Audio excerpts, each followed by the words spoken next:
¿Quién habría predicho que la superestrella Juan Soto, representado por el mega agente Scott Boras, caería de rodillas, sollozando y pidiendo disculpas, sin poder sostener la mirada? Los dueños de los Mets de Nueva York, en una reunión secreta de alto nivel, dictaron una sentencia despiadada: la disolución de toda relación y un ultimátum de despido. Detrás de esta negociación desastrosa, que se convirtió en una sala de juicios llena de vergüenza, se escondían razones impactantes que nunca salieron a la luz pública. Estamos a punto de revelar toda la escalofriante verdad de por qué las conversaciones se transformaron en un campo de batalla emocional. El mundo de las grandes ligas se ha estremecido. Lo que los Mets han enfrentado no es simplemente una fuga de talento, es una crisis existencial que amenaza con desestabilizar la base misma de la organización. Inmediatamente después de que se hiciera evidente la partida de piezas clave, el propietario de los Mets, Steve Cohen, convocó una rueda de prensa de emergencia, un gesto sin precedentes. Ali reconoció oficialmente un error de juicio monumental en la adquisición del agente libre Soto. Pero la situación empeoró, echando más leña al fuego. Aaron Judge y Pete Alonso lanzaron comentarios mordaces en programas de televisión estadounidenses. Simultáneamente, la nueva gerencia tomó la decisión impactante de despojar a Soto de privilegios especiales. Además, surgieron informes de que el manager Carlos Mendoza se había negado a brindar apoyo al jugador, a pesar de la sonrisa forzada que Soto y Boras mostraban en público. ¿Cómo llegaron los Mets a este nivel de caos? ¿Cuál fue el verdadero propósito de la reunión de emergencia? Y, lo más importante, ¿qué impacto tendrá este cisma en toda la MLB? Steve Cohen, el dueño multimillonario, inclinó la cabeza ante la prensa y confesó con una voz cargada: estaba desesperado en ese momento. ¿Qué significaba esa palabra? ¿Qué le estaba sucediendo a la estrella que acababa de firmar un contrato que superaba los $700 millones? Poco después de su llegada a los Mets, Soto afirmó de manera tranquila, pero con absoluta convicción: «Yo no juego béisbol por el dinero». Un silencio incómodo envolvió la sala. La contradicción era evidente. El hombre que pronunciaba esas palabras era precisamente el jugador que acababa de asegurar el contrato más grande en la historia del deporte. Charón, esta paradoja se profundiza al recordar una decisión clave tomada 3 años antes. Cuando Soto jugaba con los Nacionales, rechazó una oferta de extensión a largo plazo por 15 años y $440 millones. Para la mayoría de los jugadores, esa suma es el sueño de una vida, pero Soto cerró la puerta. Decidió abandonar Washington y eligió un camino incierto. En ese momento, explicó su decisión, diciendo que, tras analizar todos los factores, había determinado que no era el mejor camino. Era visto como un jugador frío, calculador y con una visión a largo plazo. Sin embargo, ahora Soto había firmado con los Mets por $765 millones.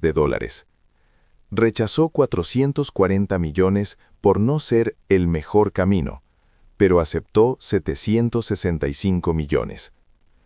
Ante esta elección, insistía en que no era por dinero. Esta flagrante contradicción no solo confundió a la prensa especializada, sino que generó una profunda ola de sospecha en todo el béisbol americano. Lo inesperado comenzó a suceder. El equipo de los Mets, tras la incorporación de Soto, experimentó un cambio acelerado, pero no hacia la edad de oro que todos esperaban, sino hacia la desintegración. Primero, el cerrador Edwin Díaz, una figura absoluta en el bullpen, se marchó. Su partida fue un golpe demoledor para la afición. Luego, Pete Alonso, el rostro de los Mets, y uno de sus mayores sluggers, optó por unirse a los Orioles. Incluso el nombre de Francisco Lindor comenzó a circular en rumores de división interna. Se suponía que la llegada de una estrella de más de $700 millones debía atraer a otros jugadores y fortalecer el equipo. La realidad fue todo lo contrario. Los pilares se desmoronaron uno tras otro, y la disonancia resonaba en el clubhouse. La ironía más amarga es que los Mets no solo no lograron avanzar a los playoffs, sino que ni siquiera estuvieron cerca. $765 millones, la inversión más grande de la historia. Y el camino a la Serie Mundial parecía más lejano que nunca. Ante esta situación, Steve Cohen tomó una decisión. En medio de la desilusión y la furia de los aficionados, convocó a la prensa. La expresión que mostró no era la del empresario confiado que años atrás había prometido ganar la Serie Mundial en 3 a 5 años. Era el rostro exhausto de un responsable que se veía obligado a asumir el fracaso. No haber llegado a los playoffs es una humillación para mí como dueño, declaró. El punto que capturó más atención fue su siguiente frase. Cohen confesó que hubo ansiedad en las adquisiciones de la temporada baja 2023. Este periodo coincidió precisamente con el momento en que se cerró el megacontrato de Soto. Aunque Cohen no mencionó el nombre de Soto directamente, la prensa y la mayoría de los aficionados estadounidenses interpretaron la declaración como una admisión. La adquisición de Soto había desequilibrado al equipo. La disculpa, que pretendía calmar la situación, irónicamente magnificó la controversia. Un dueño que cometió un error de juicio y una estrella con una personalidad demasiado fuerte colocada en el centro de ese error. El consenso se inclinó hacia la idea de que los problemas de los Mets no eran una simple falta de talento, sino un fallo estructural. A pesar de la disculpa de Steve Cohen, el verdadero poder en los Mets recayó en su hijo, Alex Cohen. Aunque el nombramiento inicialmente generó escepticismo, la primera declaración oficial de Alex contradijo las expectativas. La política de los Mets cambiará completamente en los próximos 10 años. Su tono era calmado y controlado, contrastando con la pasión desbordada de su padre. Según múltiples fuentes, Alex había estado abogando internamente por una estrategia de desvinculación de la dependencia individual, incluso antes de asumir su cargo. Y luego pronunció una frase simbólica. Ningún individuo, por muy grande que sea su contrato con la franquicia, puede dominar al equipo en su conjunto. Para la gerencia, era un reconocimiento común que estas palabras iban dirigidas con fuerza a Juan Soto. Alex profundizó aún más. A menos que Juan Soto demuestre su verdadero valor, el equipo no le otorgará apoyo especial ni privilegios de formación. Esto marcó un quiebre radical con el pasado, donde los Mets habían reforzado el roster basándose en las peticiones de sus estrellas.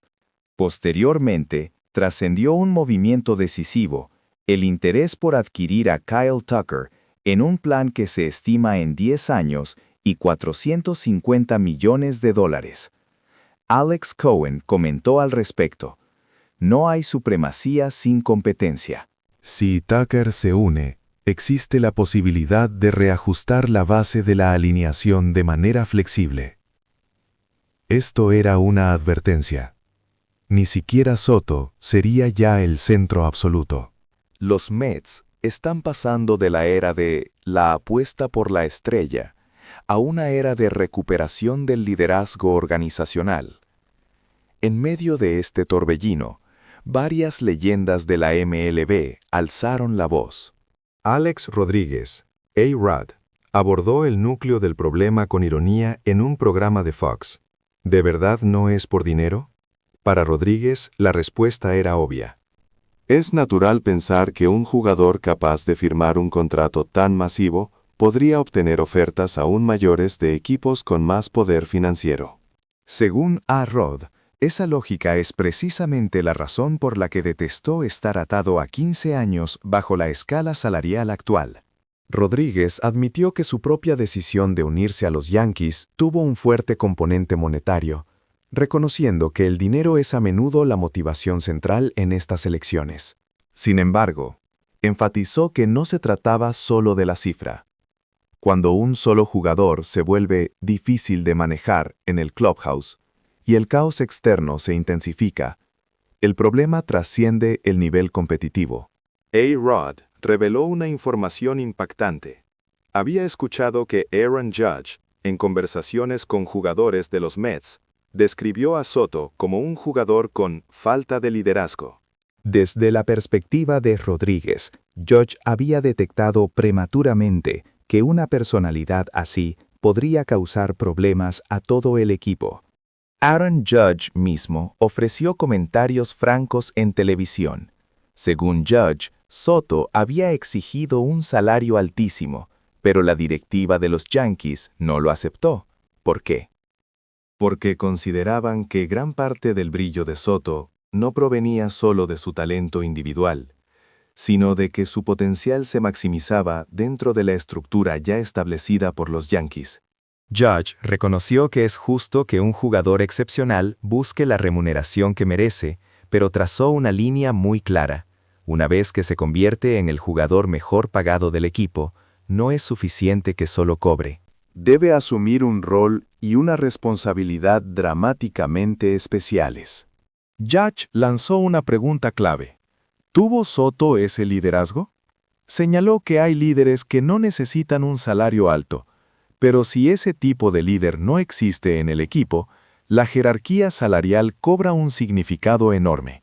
Judge continuó diciendo que el problema no era solo la falta de liderazgo.